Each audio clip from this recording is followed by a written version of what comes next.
Për më tepër, në ofertën e dorëzuar pranë kesh, rezulton logo e firmës amerikane Accelerate Energy, por në brendësi, derisa certifikata e regjistrimit është e një kompanie tjetër, Accelerate Global Operations LLC, ndërsa personi që ka firmosur ofertën është Daniel Bustos, shefi i një tregtare i një tjetër Accelerate Limited Partnership. Të dyja këto kompani të regjistruara në parajsa fiskale. Por jo vetëm kaq, ndotja mjedisore që i shkaktohet zonës së mbrojtur në gjirin e Vlorës është kolosale. Pasi tecet, kur punojnë me kapacitet të plot, djegin 500 ton mazut në ditë. Ajo që e vulos këtë histori si abuzim është një auditim që ka kryer kontrolli i lartë i shtetit për performancën e kontratës, nga ku rezulton se kosto për energjinë prodhuar nga anijet me TES është më e lartë se energjia që mund të blihej në treg të lirë. Çmimi mesatar i energjisë elektrike në bursën hungareze Hupex për vitin 2025 është 110 euro për megawatt orë, ndërsa sipas llogarive që ka bërë KLSH, nëse e njëjta sasi do të prodhohej nga termocentralet lëndruese, kosto e prodhimit të energjisë do të dilte 268 euro për megawatt orë.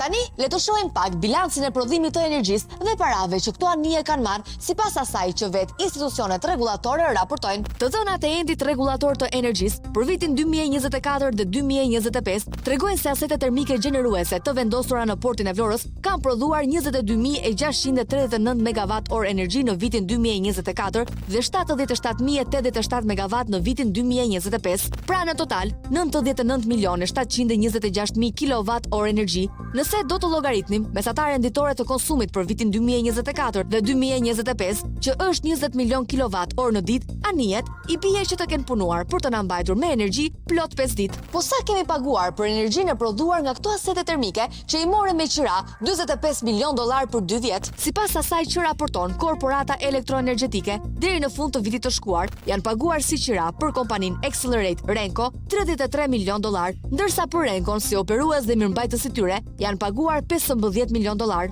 Deri në fund të vitit që lan pas, kompania e ngritur për zbatimin e kontratës me kesh për anijet Accelerate dhe Renco ka marrë 75% të pagesës, ndërsa Renco 67% të pagesës së zotuar në kontratë. Ndërsa tani, le të shohim se sa janë paguar për qiran, operimin dhe lëndën ndjekse për prodhimin e këtyre 100.000 megawattove të arta. Vet Accelerate dhe Renco kanë marrë 48 milion dollar, që konvertuar në euro janë 41.2 milion euro dhe 15 milion euro janë shpenzuar për lëndën ndjekse, që është blerë për të vënë në punë anijet. Në total 56.2 milion euro për 99.726 megawatt orë. Çmimi për 1 megawatt del 563 euro, pra 2 herë më i lartë edhe se ai që ka llogaritur kontrolli i lartë i shtetit. Pa llogaritur këtu kostot të tjera që janë paguar për vënien në punë të anijeve që prodhojnë energji, 1.7 milion euro për sigurimin e tyre, 460.000 euro për zhdoganimin, 1.7 milion euro për vajin lubrifikues dhe 7.2 milion euro për qiran e depozitimit të lëndës djegëse.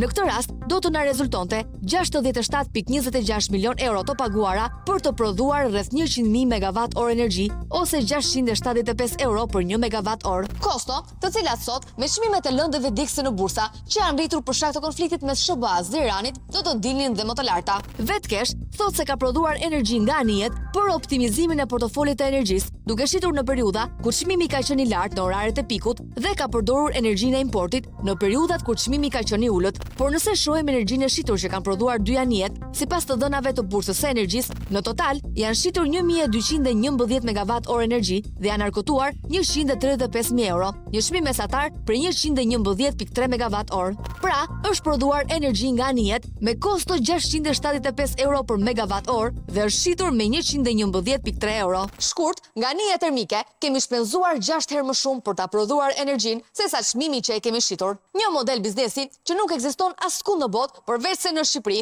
dhe që administrohet nga një prej kompanive më të rëndësishme